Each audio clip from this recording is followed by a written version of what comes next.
여러분, 오늘 제가 들려드릴 이야기는 정말 믿기 힘든 이야기입니다. 하지만 이건 실제로 일어날 수도 있는 일이에요. 이 이야기의 주인공은 김영숙, 61세. 평범한 시어머니였습니다. 아니, 평범하지 않았을 수도 있어요. 30년 전 남편을 교통사고로 잃고 혼자서 아들을 키운 여자니까요. 자, 그럼 이야기를 시작해볼까요? 어머니, 문 열어주세요. 미역국 끓여왔어요. 며느리 서지원의 목소리는 언제나 꿀처럼 달콤했습니다. 하지만 영숙은 알고 있었어요. 그 달콤함이 가짜라는 걸 어떻게 알았냐고요? 본능이죠. 30년 동안 혼자 아들을 키우면서 세상의 온갖 가식을 다 봐온 여자의 본능? 문을 열자 지원이 환한 미소를 지으며 서 있었습니다. 29살, 청순한 얼굴에 단정한 옷차림. 누가 봐도 완벽한 효부였죠. 어머니, 건강 챙기셔야죠. 준호도 걱정 많이 해요. 준호, 영숙의 유일한 아들, 32살, 대기업 과장. 영숙이 식당 주방 보조로 일하며 대학까지 보낸 아들, 영숙의 전부였습니다. 그래, 고맙다. 근데 준호는? 회사 야근이에요. 요즘 프로젝트 때문에 정신이 없대요. 영숙은 며느리를 물끄러미 바라봤습니다. 결혼 2년 차. 아들은 변했어요. 매일 밤 늦게 들어오고 주말에도 엄마보다 아내를 선택했죠. 어머니, 제가 설거지까지 하고 갈게요. 아니야, 됐어. 어머니, 왜 그러세요? 제가 며느리잖아요. 그 순간이었습니다. 지원의 눈빛이 차갑게 변했다가 다시 부드러워진 거. 1초도 안 되는 순간이었지만 영숙은 놓치지 않았어요. 그때 베란다에서 날카로운 소리가 들렸습니다. 꺼져! 꺼져! 싫어! 앵무새였어요. 코코, 회색 앵무새. 지원이 결혼 선물로 받은 3년생 새. 여러분, 여기서 잠깐. 앵무새가 뭔지 아시죠? 사람 말을 그대로 따라하는 새. 그런데 중요한 건 앵무새는 맥락을 이해하지 못한다는 거예요. 그냥 들은 대로 따라할 뿐이죠. 이게 나중에 정말 중요해집니다. 어머니, 놀라셨죠? 코코가 요즘 이상해요. 제가 스트레스 받을 때 욕을 해서 그걸 따라한 것 같아요. 너도 저런 말을 해. 아, 가끔요. 영숙은 코코에게 다가갔습니다.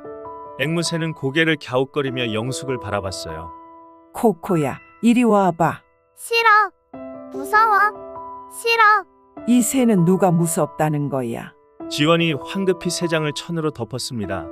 어머니, 코코가 예민해서요. 낯선 사람 보면 저래요. 그날 밤 영숙은 잠을 이룰 수 없었습니다. 머릿속에서 앵무새의 목소리가 계속 맴돌았거든요. 무서워! 싫어! 누가 무섭다는 걸까요? 2주 후 새벽 3시. 여러분, 새벽 3시에 울리는 전화는 절대 좋은 소식이 아닙니다. 영숙도 알고 있었어요. 전화벨이 울리는 순간 심장이 멎는 것 같았다고 해요. 여보세요. 어머니, 준호가 며느리의 울음 섞인 목소리. 영숙의 온몸이 얼어붙었습니다. 준호가 왜? 무슨 일이야? 계단에서 떨어졌어요. 병원에 와주세요. 빨리. 옷도 제대로 입지 못한 채 택시를 잡아탔습니다. 손이 떨려서 핸드폰을 제대로 잡을 수도 없었어요. 응급실 앞. 지원이 병원복을 입은 채 벽에 기대 서 있었습니다. 머리는 흐트러졌고 눈가에 눈물 자국이 있었어요. 어머니, 준호는? 우리 준호는 어디 있어? 의사가 나왔습니다. 표정이 심각했어요. 유감입니다. 환자분이 두개골 골절로 사망하셨습니다. 세상이 무너지는 소리가 들렸습니다. 아니, 정확히는 영숙의 세상이 무너진 거죠. 안 돼. 우리 준호가. 안 돼. 무릎이 꺾였어요. 바닥이 차가웠습니다. 하지만 가슴은 더 차가웠죠. 지원이 영숙을 부축했습니다. 영숙은 본능적으로 며느리의 손을 뿌리쳤어요. 무슨 일이 있었던 거야? 우리 준호가 왜 계단에서 떨어진 거야? 저도 몰라요, 어머니. 준호가 술 마시고 들어왔는데 화장실 가려다가 계단에서. 술. 준호는 술을 안 마시는 애야. 여러분, 이거 이상하지 않나요? 술을 거의 안 마시는 사람이 갑자기 만취 상태가 된다? 그것도 집 계단에서 떨어질 정도로? 요즘 회사에서 스트레스가 심했나 봐요. 저녁에 회식하고 왔대요. 영숙은 며느리를 빤히 쳐다봤습니다. 지원의 눈에서 진짜 슬픔이 보이지 않았어요. 경찰이 왔습니다. 현장 조사를 했죠. 혈중 알코올 농도 0.15%. 만취 상태에서 계단을 헛디딘 것으로 보입니다. 타살 흔적은 없습니다. 그럴 리가 없어요. 우리 아들은 술을 거의 안 마셔요. 어머님, CCTV를 보시죠. 복도 CCTV. 준호가 비틀거리며 혼자 계단을 올라가는 모습. 3층 계단에서 발을 헛디뎌 굴러떨어지는 장면. 주변에 아무도 없었습니다. 보셨죠? 주변에 아무도 없었습니다. 그럼 우리 며느리는? 부인은 1층 거실에서 TV를 보고 있었다고 합니다. 완벽한 알리바이였습니다. 장례식장 3일장이었어요. 조문객들이 왔다 갔다 했습니다. 지원은 상주석에 앉아 눈물을 흘렸죠. 영숙은 멀리서 며느리를 지켜봤어요. 저 눈물이 진짜일까?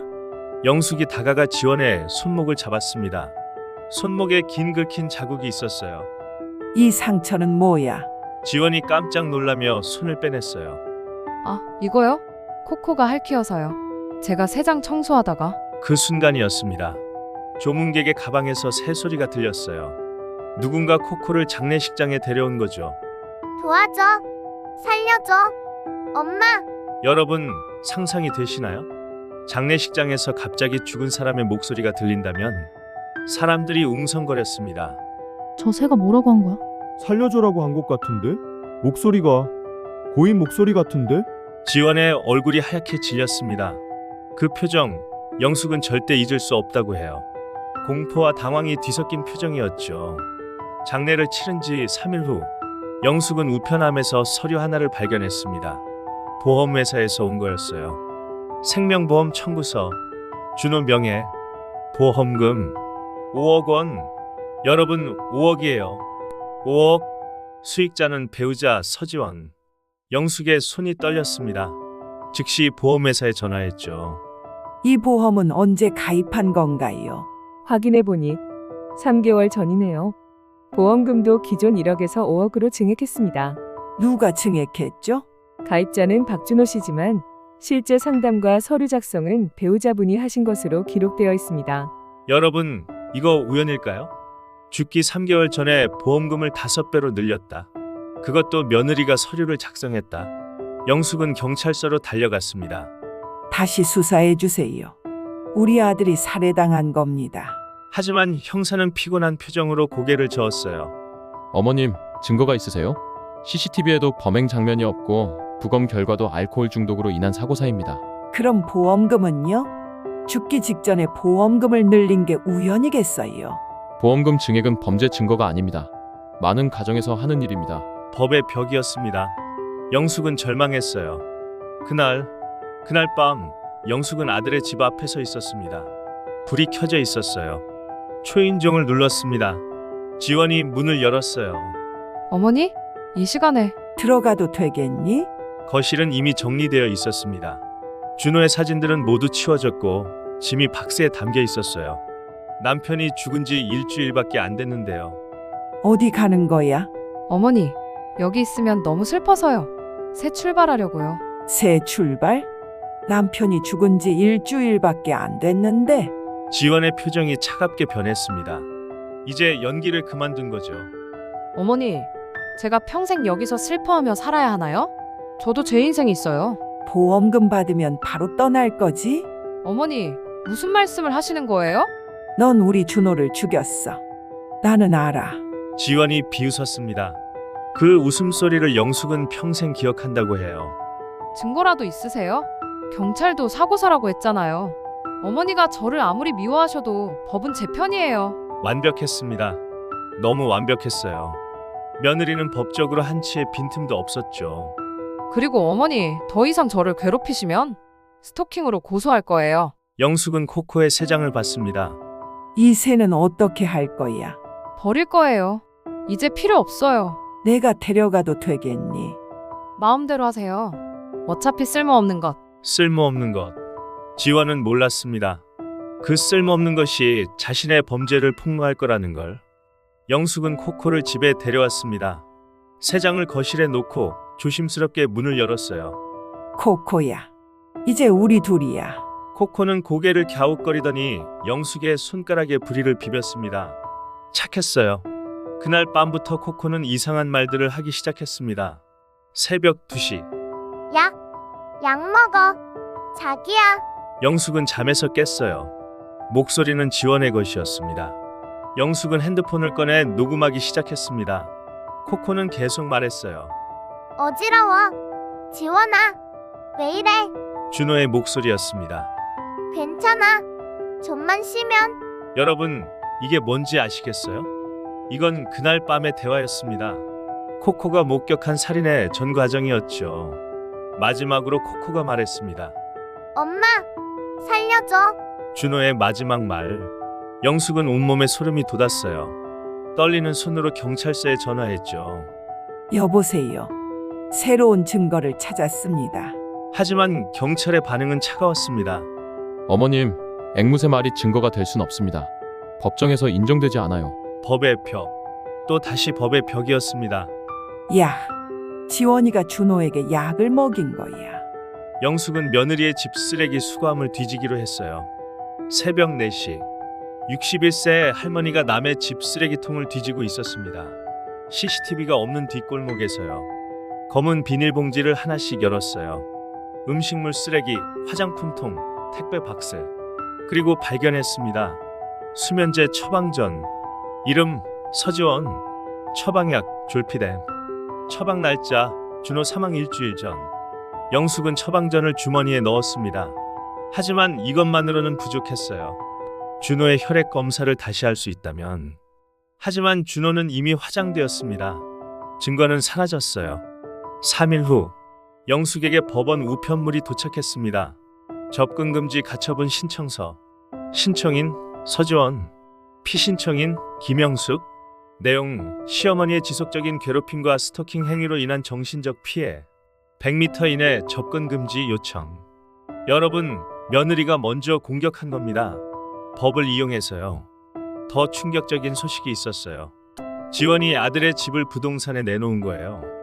시세보다 싸게 빨리 팔기 위해. 영숙은 지원에게 전화했습니다. 지원의 목소리는 여유로웠어요. 어머니, 법원 서류 받으셨죠? 이제 그만 좀 놔주세요. 너, 우리 준호 집까지 파는 거야. 제 명의예요. 어머니, 제가 마음대로 할 수 있어요. 보험금의 집까지. 다 계획한 거지? 어머니, 증거 없는 말씀은 명예훼손이에요. 조심하세요. 그리고 지원이 말했습니다. 그리고 어머니, 제가 다음 달에 한국을 떠나요. 캐나다로 이민 가요. 한 달 후면 며느리는 영원히 사라질 거였어요. 전화가 끊겼습니다. 영숙은 무너졌어요. 코코를 안고 울었습니다. 코코야, 우리 준호가 얼마나 무서웠을까. 코코가 영숙의 눈물을 부리로 닦아주었어요. 엄마. 도와줘. 준호가 마지막으로 자신을 불렀다는 것. 영숙은 깨달았습니다. 엄마가 늦어서 미안해, 준호야. 그때 핸드폰이 울렸어요. 모르는 번호. 여보세요. 김영숙 씨시죠? 저는 MBS 그것이 알고 싶다 제작진입니다. 영숙의 눈이 빛났습니다. 혹시 제보하신 사건 관련해서 저희가 관심이 있습니다. 특히 앵무새 증언 부분이 흥미롭더라고요. 마지막 기회였습니다. 2주 후 MBS 스튜디오. 그것이 알고 싶다 녹화 현장. 무대 위에는 영숙과 지원 그리고 코코의 세 장이 놓여 있었습니다. 지원은 여유로운 표정이었어요. 검은색 정장에 진주 목걸이. 슬픔에 잠긴 미망인의 완벽한 모습이었죠. MC가 말했습니다. 오늘은 충격적인 사건을 다뤄보겠습니다. 앵무새가 목격한 살인 사건. 화면에 준호의 사진이 떴어요. 환하게 웃고 있는 32살 청년. 어머니, 며느리를 의심하는 이유가 뭔가요? 영숙이 대답했습니다. 우리 준호는 술을 거의 안 마시는 아이였어요. 그런데 갑자기 만취했다는 게 이상했죠. 게다가 죽기 3개월 전에 보험금을 5억으로 늘렸어요. 지원이 눈물을 닦았습니다. 완벽한 연기였죠. 어머니께서 처음부터 저를 싫어하셨어요. 저희 부부를 갈라놓으려고 하셨고, 준호가 죽은 후에는 살인자 취급을 하세요. 저는 남편을 사랑했어요. 정말로. 관객석에서 동정의 한숨이 나왔습니다. 지원은 이기고 있었어요. MC가 물었습니다. 그럼 보험금 증액은? 저희가 아기를 가지려고 계획 중이었어요. 만약을 대비해서요. 그럴듯했습니다. 너무 그럴듯했어요. MC가 말했습니다. 그렇다면 가장 중요한 증거를 확인해 보겠습니다. 앵무새 코코의 증언입니다. 스태프가 세 장의 천을 벗겼어요. 조명 아래 코코가 있었습니다. 코코야, 그날 밤 무슨 일이 있었어? 코코는 침묵했습니다. 카메라가 새를 클로즈업했어요. 그리고 코코가 입을 열었습니다. 약 먹어. 자기야, 한 알만 더. 스튜디오가 조용해졌습니다. 잠 잘 올 거야. 어지러워. 지원아, 왜 이래? 뭐가 보여? 지원아, 도와줘. 엄마, 살려줘. 여러분, 그 순간 스튜디오가 어땠을 것 같으세요? 200명의 관객이 숨도 쉬지 않고 있었습니다. 지원의 얼굴은 창백해졌어요. 이건 앵무새가 드라마를 따라한 거예요. MC가 물었습니다. 어떤 드라마인가요? 그건 제가 어떻게 알아요? 음성 분석 전문가가 등장했습니다.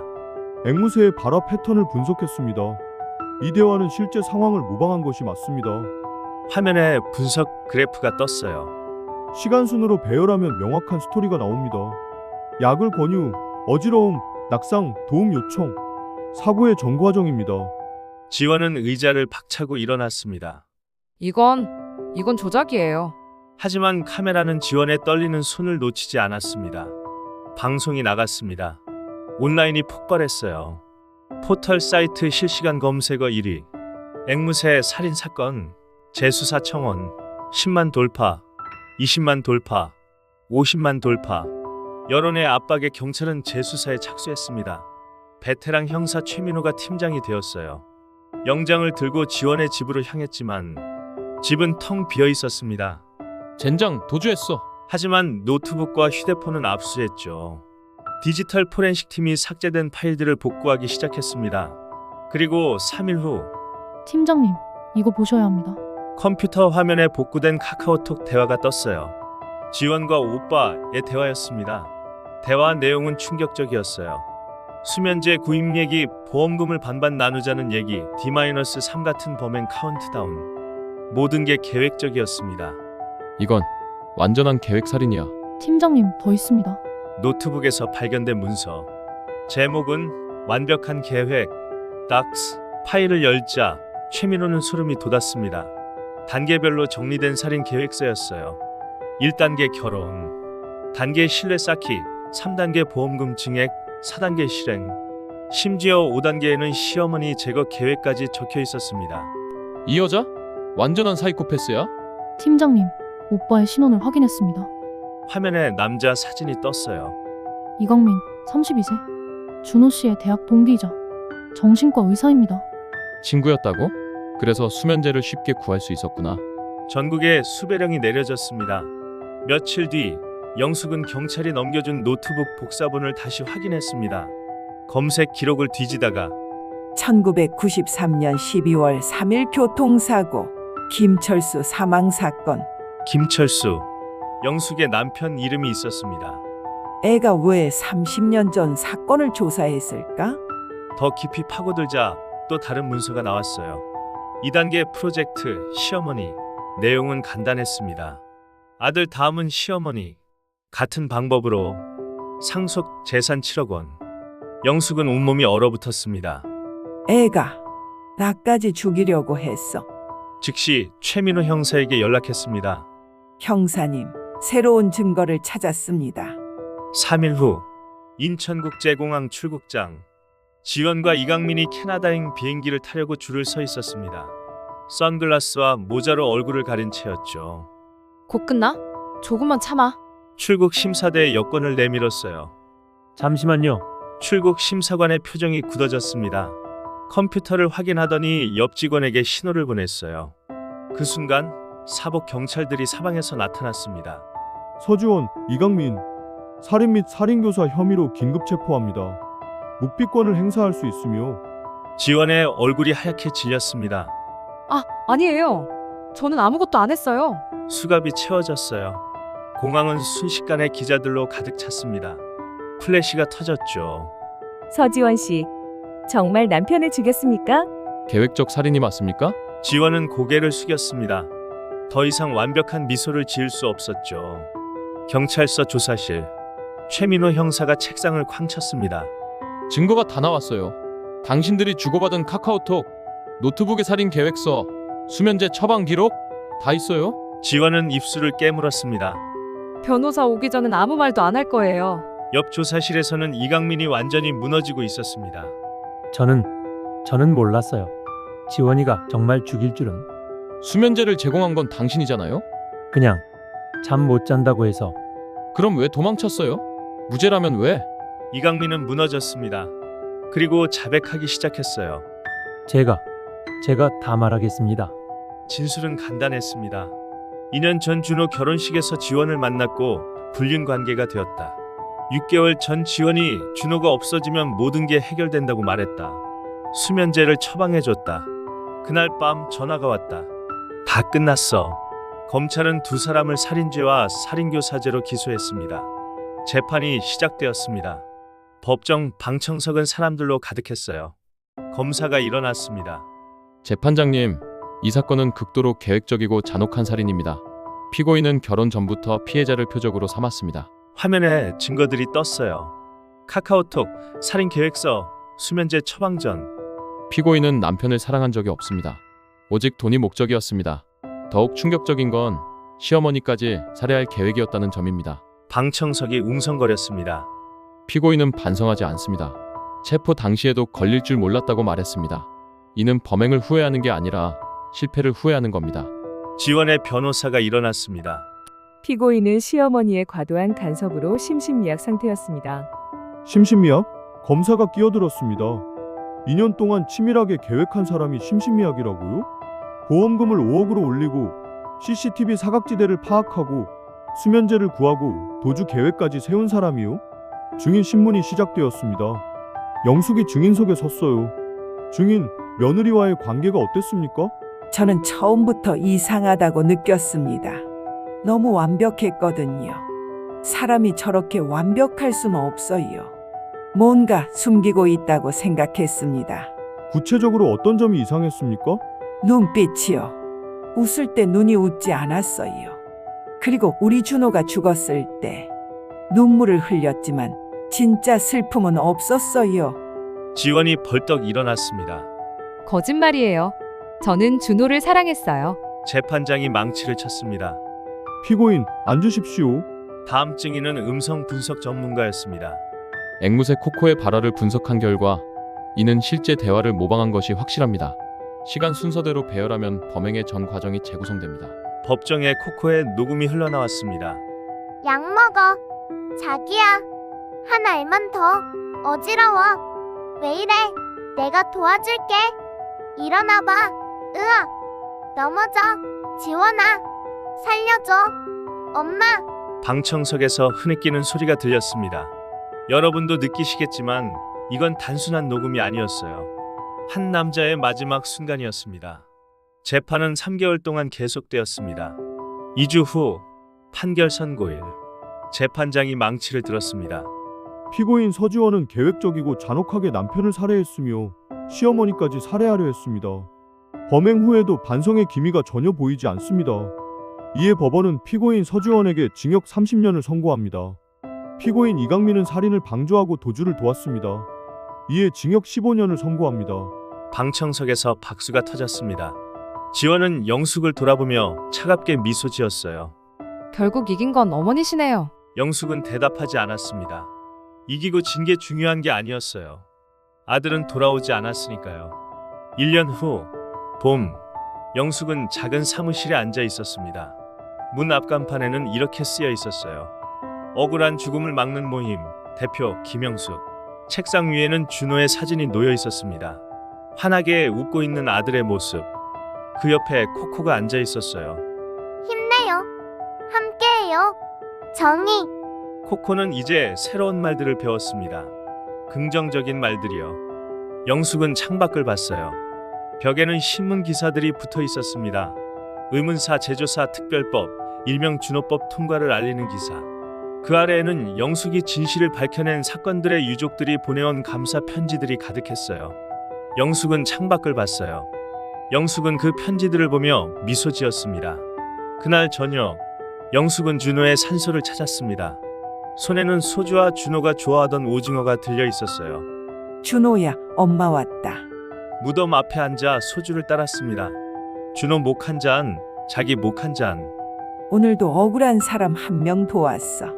너처럼 착한 사람이 당한 거 있지.